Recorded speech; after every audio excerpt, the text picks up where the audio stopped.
waktu dan produktivitas. Halo Thinkers, siapa nih yang pernah janjian kumpul jam berapa tapi seringnya molor? Pastinya bikin sebel ya? Atau bahkan mungkin jadi males juga kalau pergi sama orang yang gak tepat waktu kalau janjian. Sebenarnya tuh manajemen waktu penting gak sih buat kita? Manajemen waktu merupakan salah satu hal penting dalam kehidupan. Karena jika kita memiliki manajemen waktu yang baik, maka kehidupan kita pun akan menjadi lebih tertata dan terjadwal. Sehingga bisa meminimalisir kejadian yang gak diharapkan. Seperti misalnya ketinggalan pesawat, bangun kesiangan, telat datang meeting, atau agenda-agenda lainnya. Manajemen waktu sendiri merupakan pengaturan diri dalam menghabiskan waktu seefektif dan seefisien mungkin dengan melakukan perencanaan, penjadwalan, pengontrolan, pembuatan skala prioritas, serta keinginan yang terorganisir.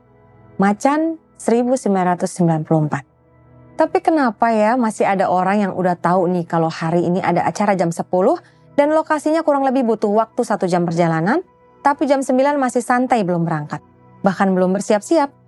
Kira-kira kenapa sih masih ada orang yang suka banget nunda-nunda waktu dan kurang bisa memanajemen waktu dengan baik? Teori prokrastinasi, analisis tentang penyebab prokrastinasi dari perspektif psikologi, termasuk faktor-faktor emosional dan kognitif.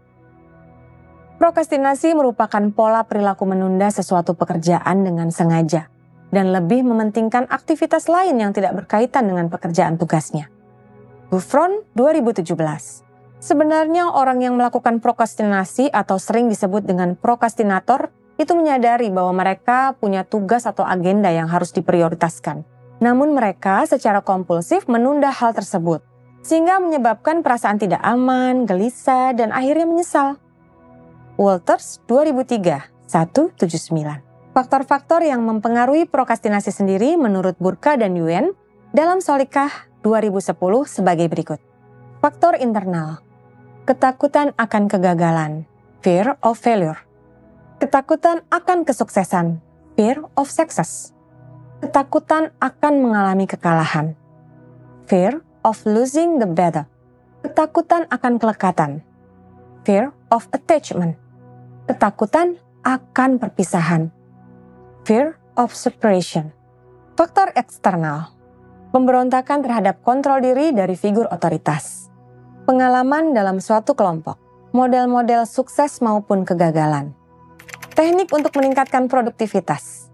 Pengenalan teknik psikologi seperti time blocking, metode Pomodoro, dan penggunaan daftar tugas. Ada beberapa tips untuk kita agar bisa menghindari prokrastinasi tadi, sehingga bisa lebih produktif dalam menjalankan kegiatan. Time blocking. Metode ini digunakan untuk membagi waktu pekerjaan dalam beberapa blok kecil, sehingga kita bisa menyelesaikan satu persatu dan fokus menyelesaikan tugas satu persatu. Dengan time blocking, kita bisa lebih fokus dan mampu memanajemen waktu lebih baik lagi. Penggunaan daftar tugas. Metode ini bisa dimulai dengan cara membuat daftar semua kegiatan. Kemudian, gunakan skala prioritas. Selanjutnya, ada metode Pomodoro. Metode ini menggunakan rentang waktu dengan interval 25 menit dengan istirahat 5-30 menit. Keseimbangan hidup. Menjelaskan pentingnya keseimbangan antara tanggung jawab dan relaksasi untuk kesehatan mental yang baik. Dalam hidup kita perlu yang namanya keseimbangan antara tanggung jawab dan waktu luang untuk menjaga kesehatan mental kita nih Thinkers.